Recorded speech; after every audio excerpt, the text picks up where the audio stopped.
Assalamualaikum warahmatullahi wabarakatuh. Alhamdulillahi rabbil alamin. Assalatu wassalamu ala asrafil anbiya'i wal mursalin Sayyidina wa maulana Muhammadin. Ashhadu an la ilaha illallah wa ashhadu anna Muhammadar Rasulullah. Allahumma salli ala Sayyidina Muhammadun musyabihil wal ikram ya wal jalil wal ikram wa tahirin wal mujahidina amma ba'du ibadallah. Bersyukur kita kepada Allah dengan mengucapkan alhamdulillahi rabbil alamin atas segala limpahan karunia, rahmah dan hidayahnya, serta dengan izinnya juga kita dapat menjalankan amanahnya, beramal dan beribadah zahir batin dunia dan akhirat. Bersalam kita tidak akan pernah kita lupakan. Marilah sama-sama kita sampaikan kepada junjungan kita Nabi Allah Nabiul Akhirul Zaman Rasulullah Muhammad sallallahu alaihi wasallam. Atasnya kalimahnya kita kalamkan dengan membacakan Allahumma sholli ala Sayyidina Muhammad wa ala alihi Sayyidina Muhammad. Jemaah, para hadirin kaum muslimin dan muslimat dimanapun berada, bertemu lagi dengan saya Guru Mursyid Syekh Nur Muhammad Buya Irwan Maulana Al-Khalidi Sumatera Barat, dalam rangka meningkatkan iman dan takwa kita kepada Allah, tentunya dengan meningkatkan berkegiatan ibadah bertolabul ilmi. InsyaAllah dalam makom majelis zikir ma'rifatullah dalam tayangan YouTube Buya Pasaman Timur, InsyaAllah kita akan selalu berbagi ilmu dan wawasan, mudah-mudahan bermanfaat buat kita semuanya, InsyaAllah. Para jemaah, para hadirin dan hadirat, kaum muslimin dan muslimat dimanapun berada, InsyaAllah dalam tataan pelajaran yang telah kita sampaikan pada waktu dan kesempatan kemarin, kita sudah sampai pada pemahaman terhadap sebuah tauhid dikala berwujudnya batin empat menuju nafsiyah dan bertajalinya nafsiyah menuju sifat pada Allah. Bersifatnya Allah pada diri yang dimaksud adalah hayatnya Allah, itu adalah diri. Berhayat Allah pada diri inilah yang menjadi pokok utama. Mengenal bagaimana terjadinya sebuah pentajalian empat batin Allah kepada satu kodrat diri yang bernama nafsiyah tadi, sehingga menjadi sebuah batin diri bernama nafsiyah dalam makom pencarian tajalli Allah untuk menuju aftarnya yang berasmakan akan Allah. Bagaimana kita bisa tahu kalau Tuhan itu bernama Allah? Maka kita ikut memperjalankan rohani kita agar memang apa yang diwujudkan oleh Allah maka dia bertemu dalam mawujudnya, yaitu adalah asmanya Allah, Tuhan Aftar Awwaluddin Ma'rifatullah. Untuk kelanjutan perjalanan nafsiyah ini dengan salbiyah ini akan kita lihat dulu kodrat-kodrat yang bernama nafsiyah dengan salbiyah ini akan menjadi perhatian kita pada waktu dan kesempatan ini. Apa yang menjadi perhatian kita, kita ingat kembali dampak daripada perjalanan untuk pembentukan aftar keumatan dan ketuhanan dalam Awwaluddin Ma'rifatullah. Dalam pengenalan asma Allah ilah tunggal wahid berasma akan Allah, ini juga tidak bisa hanya sekedar pengakuan, tetapi harus benar-benar mengenal hakikat kejadian dan mawujudnya berasmakan Allah. Ini juga harus, karena sandaran yang akan menjadi pokok utama daripada ini semua adalah diri. wa fi anfusikum afala tubsirun. Semuanya ada di dalam diri. Jadi untuk itu para hadirin dan para pemirsa, para jamaah semuanya, keberadaan sifat nafsiyah dan bersifat Allah pada sifatnya sendiri bernama nafsiyah, dia melahirkan sifatnya sendiri, yang mana sifatnya itu sendiri kodrat Allah, kodratnya aku, kodratnya Allah sendirinya, iradat Allah, iradat aku, iradat Allah sendirinya, ilmu Allah, ilmu aku, ilmu Allah sendirinya, terus sampai pada sama Allah, sama aku, sama Allah sendirinya. Ini yang dikatakan bersifat. Dan ini ada pada makom nurani.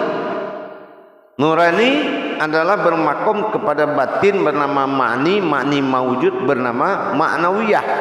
Ma'nawiyah ini adalah penampakan interaksi dari salbiyah yang masuk. Salbiyah yang berdiri akan memunculkan mawujud bernama ma'nawiyah.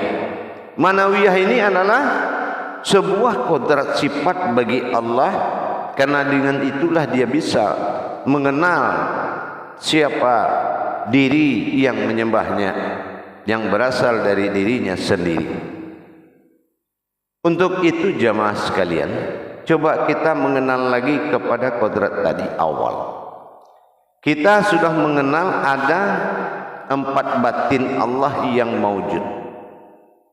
Napas, tanapas, ampan, nufus, itu adalah 4 batin Allah, ya.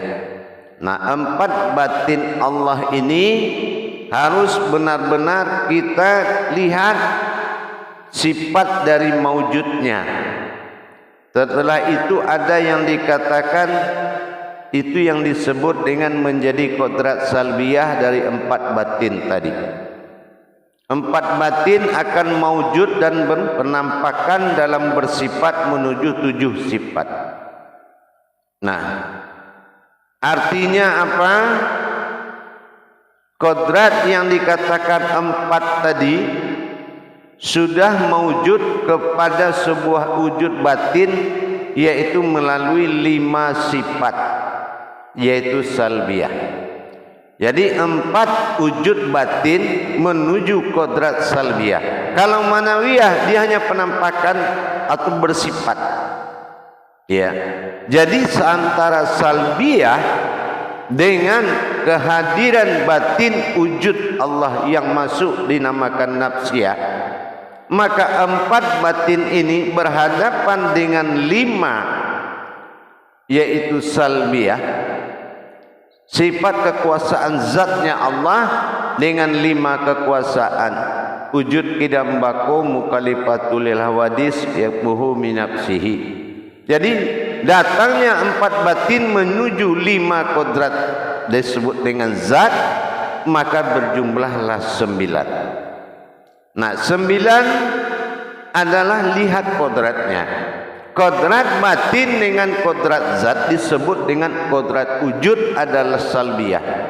Wujud adalah batin yang 4 dan maujud adalah sifat daripada batin yang 5. Nah, ini yang maujud.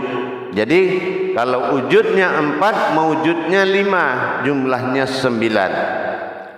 Karena 9 dua-duanya ini adalah hakikat, maka disamakan, yaitu batin dan zat adalah sama-sama hakikat, maka dikatakan dia sama-sama dalam kodrat 9. Cuma satu bersifat nafsiyah, yang bersifat kodrat batin adalah mewujud nafsiyah, dan yang bersifat dari kodrat zat nanti, ini yang dikatakan salbiyah. Salbiyah inilah yang 5 kodrat. Berarti 5 ditambah 4 jumlahnya 9. 9 ini dikatakan wujud dari harfiah adalah domah. Domah artinya hakikat. Karena dia hakikat, karena satu berupa batin, satu berupa zat. Yang batin akan bersifat nyata, maka dikatakan 9 pada hakikat zahir dan 9 pada hakikat batin. Jamaah yang dirahmati Allah rahimakumullah, Kalau salbiyah kodratnya adalah satu, ya, kodratnya adalah yaitu satu, zat tunggal. Nah itu satu. Nah sementara sebegitu dia mewujud kepada ma'nawiyah, dia berjumlah 7. Jadi 7 ditambah 1 akan berjumlah 8. Kenapa begitu? Karena memang keikutcampuran daripada pengkaji kodrat ketiga di dalam Al-Quran namanya falakiyah. Falakiyah ini adalah perhitungan angka. Angka di dalam Al-Quran bernama falakiyah. Falakiyah itu maksudnya ayat. Jadi kapasitas angka di dalam Al-Quran itu adalah ayat. Jadi ini yang dinamakan falakiyah. Mengenal Al-Quran dengan jabariyah adalah sejarah hakikat dan tersuratnya. Dan mengenal Al-Quran itu dengan hijahiyah adalah berupa ilmu. Nah, tapi sekarang berupa huruf atau ilmu. Tapi sekarang kita melihat kodratnya tadi, yaitu berupa sifat. Ini makomnya adalah falakiyah. Jadi dalam pembahasan kajian masuknya falakiyah ini agak memudahkan kita untuk mencernanya. Karena itu dihalalkan oleh Allah Subhanahu wa taala. Makanya seluruh Al-Qur'an itu ditentukan oleh bilangan, yaitu ayat. Suratnya 114, Al-Fatihahnya 7, Bismillahnya 19, suratnya 114, kodrat juznya 30, imannya adalah 6, Islamnya adalah 5. Semua ditentukan oleh falakiyah. Nah, dalam hal ini maka ketemulah yang kita kenal dengan salbiyah itu tunggalnya satu karena adalah kodrat zat. Nah satu. Sementara yang berkodrat manawiyah ini adalah sifat-sifat itu 7. Jadi kalau kita tambahkan 7 sifat ditambah dengan satu kodrat zat berjumlah 8. 8 hijriahnya 20. Arti 8 apa? 8 batang tulang ada dalam 20 sifatnya Allah pada diri. Nah ini jatuhnya berjumlah 10. Nah ini 10 inilah yang dikatakan 10 kodrat amal besar. Nah ini akan menyatu menjadi sebuah kodrat amal besar, yaitu 10 kodrat amal besar. Mana 3 lagi? Kalau dia sudah dikatakan jumlahnya 10, diambil dari mana? Karena kita tahu maknawiyah yang 7 ini, ya, itu adalah sebuah kodrat yang berasal dari 3 makom. Jadi kalau 7 ditambah 5 salbiyah, 7 manawiyah itu kan 12. 12 itu kan 1, 2, 3. 3 ini berupa makom atau kodrat. Makom. Apa yang dikatakan makom? Ini yang dikatakan bagi diri adalah Rabbani, Rohani, Nurani. Bagi ayat dikatakan alif lam mim. Ini makom. Jadi kalau kita sudah tahu bagaimana menetapkan bahwasanya alif pada batin, lam pada nur, mim pada zat, maka ini sudah kita temui bahwasanya wujud Allah adalah yang dikatakan salbiyah, mawujudnya adalah maknawiyah. Jadi ketemulah mawujud dengan wujud menjadikan suatu kodrat bernama diri. Nah inilah yang dikatakan dengan Allahu alam, yaitu alam Allah berupa diri. Jamaah yang dirahmati Allah rahimakumullah. Karena sifat daripada salbiyah dengan dikatakan 4 batin wujud tadi yang mewakili namanya nafsiyah, ini kalau menjadi kodrat 99, artinya 9 batin dan 9 daripada zat. Nah batin dan zat itu adalah kodrat yang akan mewujud. Kalau dia mewujud, sifatnya adalah dohir. Dohirnya apa? Asma. Asma itu sudah bernama dia, ya. Nah, bukannya nur lagi, tapi nur sudah berasma. Asmanya apa? Kodrat, iradat, ilmu, sama, basar, kalam, hayat, 7 dia. Nah, dan 7 tambah 5 tadi 12 tadi ditambah salbiyah, ini menyebabkan terjadi 1 tambah 2 3. Nah, jam 12 1 tambah 2 dia 3. Nah, 3 ini makomnya alam. 15 16. Jam 3 jam 15 kodratnya adalah 156. Jadi kita sudah mendapatkan bahwasan ini adalah alam, sifatnya alam, yaitu diri, bukan wujud tetapi alam. Nah, ini namanya maujud. Jadi kalau kita sudah paham seperti itu, nyatalah sudah alif lam mim itu adalah kunci diri. Karena membawa kepada 7 tambah 5 12 menjadikan alif lam mim 1 2 tambah 1 tambah 2 itu 3. Berarti zahir hakikat dan batinnya juga hakikat. Inilah dasarnya Asmaul Husna, yaitu 99 dampak daripada perjalanan tadi. Makanya di Al-Quran itu tidak ada Asmaul Husna. Kenapa? Karena adalah zahir batin. Zahir kelihatan Lauh Mahfuz yaitu ayat, batinnya adalah kauli, makna yang terkandung di dalam ayat itu yang husnanya. Para jemaah yang dirahmat Allah, jadi kalau kita sudah tahu akhir dari pertemuan salbiyah dan ma'nawiyah ini menjadikan 10 amal besar menjadi kodrat sifat, ya, kodrat sifat 7 berupa sifat, 3 berupa kodrat, yaitu Rabbani, Rohani, Nurani, dimasuki oleh 7 sifat Allah atau bersifat Allah pada kodratnya, dinamakan dengan kodrat iradat, ilmu, sama, basar, kalam, hayat. Jadi akhirnya hiduplah antara salbiyah dengan manawiyah berupa sebuah diri.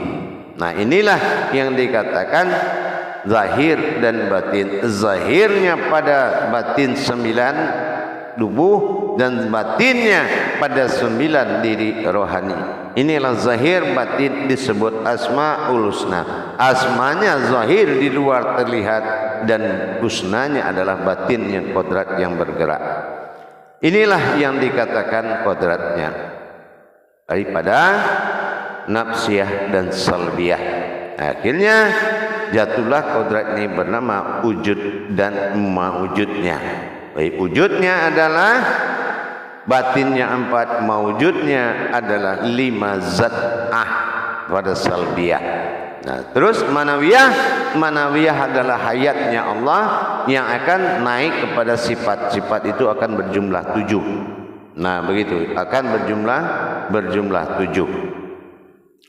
Para hadirin dan jamaah yang dirahmati Allah, karena dalam hal ini terjadinya kodrat perjalanan ini yang berkodrat kepada 3 kodrat tadi, alif lam mim, maka kita lihat alif itu menyimpan 3 kekuatan, lam juga menyimpan 3 kekuatan, dan mim menyimpan juga 3 zahir, 3 batin. Masing-masing dari 3 kodrat ini memiliki zahir dan batin. Berarti 33 kali 3 sama dengan 99. Inilah alif berkuasa pada 33 pertama, lam berkuasa pada 33 kedua, dan mim berkuasa pada 33 ketiga, dan kodrat daripada nafsiyah diri yaitu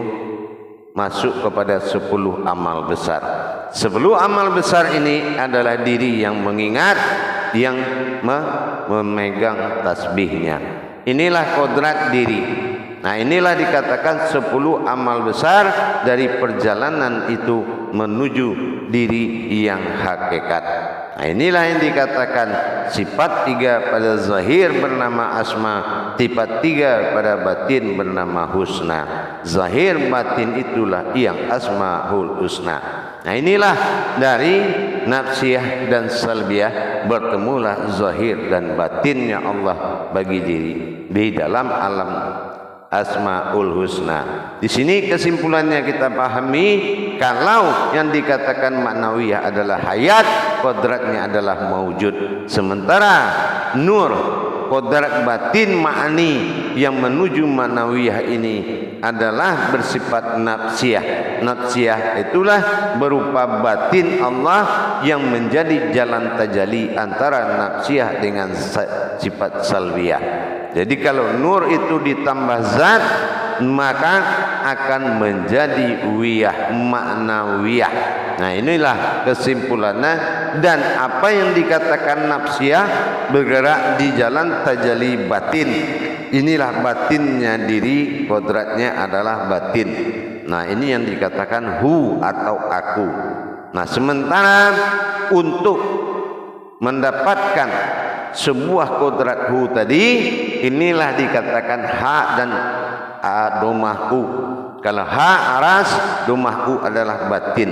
Ha aras, domah u adalah batin. Hu aku. Jadi diri rahasia itu adalah zahir akan aku dan batin juga aku. Nah, inilah yang dikatakan aku adalah aku. Jadi mana aku adalah aku tadi, kita ingat zahir dan batin di dalam sir wujud tunggal hu, aku nafsiyah. Jadi aku di dalam aku, maka tajalli nafsiyah ini disebut dengan hu. Nah, inilah makanya kodrat perjalanan inilah yang melahirkan sebutan ketinggian derajat bernama Allah.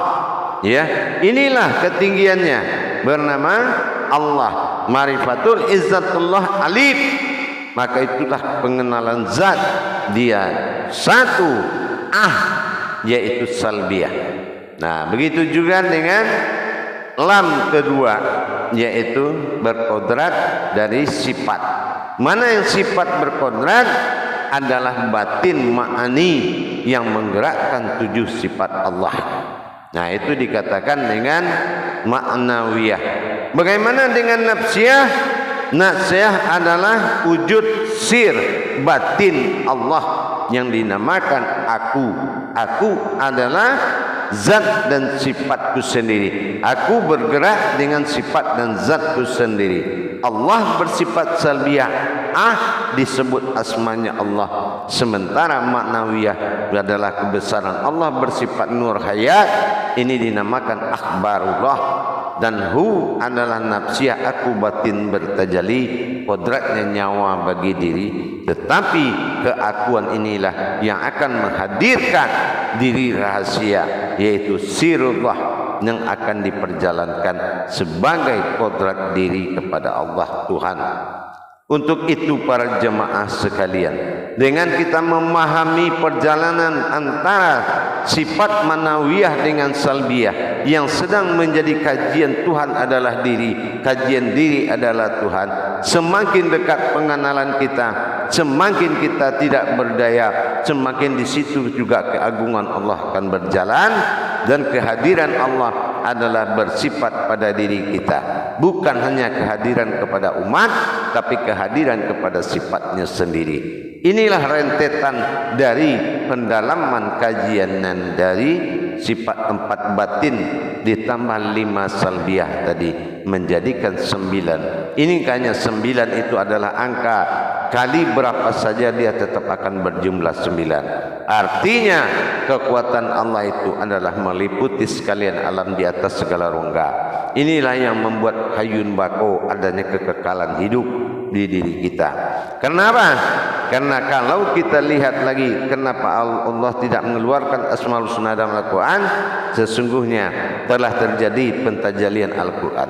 Jadi di dalam Asmaul Husna sudah terjadi pentajaliannya, maka dimulai dengan asmaku, diakhiri dengan husnaku. Begitulah kita. Siapa yang berasma, diri mana yang menjadi husnanya. Ini akan kita teruskan di pemahaman pembedahan berikutnya nanti, insya Allah. Jadi dengan adanya kodrat-kodrat yang kita lalui ini, semakin jelas titik terangnya menuju aftarnya Allah. Nanti di kerahasiaan-kerahasiaannya akan terbuka nanti di dalam belajar pemahaman dalam perjalanan kenaikan rohani kita kepada Allah Subhanahu wa taala. Jadi jelas di situ bahwasan hayat Allah manawiyahnya adalah mawujud, sementara nafsiyahnya adalah wujud dan salbiyahnya adalah wujud. Jadi kalau sudah wujud, maka wujudlah dia bergerak dan berkata serta memberikan rasa. Maka nyatakanlah sifat 4 batin tadi menuju 5 daripada salbiyah, maka hayatlah berupa kodrat ma'nawiyah. Jadi ma'nawiyah ini adalah diri yang maujud, ya, diri yang maujud. Sementara diri yang wujud adalah diri yang bersifat nafsiyah, dan diri yang kekal adalah yang bersifat salbiyah. Jadi kalau kita sudah bisa mengerti pelan-pelan, insya Allah indah sekali perjalanan Allah untuk menobatkan diri dia sebagai Tuhan Rabbil Alamin, sebagai Tuhan yang disembah. Maka sangatlah kita menentukan kebenarannya dengan memperjalankan perjalanan, bukan hanya mengaku dan mengadakan pengakuan tanpa menjalani. Inilah yang tidak masuk di jalan yang tidak dikatakan oleh Allah, tidak diridhoi kalau seseorang itu tidak mengalami, tidak nyata berhubungan, dan tidak juga dia nyata merasakan, maka dalam itu dia adalah batinnya ingkar. Jamaah yang dirahmati Allah rahimakumullah, insya Allah untuk pemahaman apa itu nafsiyah dan salbiyah, dan apa nafsiyah itu dan apa yang mewujud di dalam ma'nawiyah ini akan betul-betul menjadi kajian wujud yang mewujud dengan hakikat yang harus dijalankan. Insya Allah mudah-mudahan bisa dipahami rentetan perjalanan diri itu menelan sebuah ayat-ayat besar, terutama seperti yang dikatakan Asmaul Husna yang tidak ditulis dalam Al-Quran. Insya Allah. Kenapa? Karena adalah Lauhul Mahfuz itu penampakan dari sifat 19 di awal yang ke-1 dan ke-9 itu adalah kodrat perjalanan falakiyah Al-Quran. Insya Allah disinilah kita lama-lama dan pelan-pelan, mudah-mudahan apa yang kita kalamkan ini hendaknya sampai ke arah Rasulullah apabila kamu benar-betul menghayatinya. Baik para hadirin dan jemaah, akhirul kalam, wabillahi taufik wal hidayah. Assalamualaikum warahmatullahi wabarakatuh.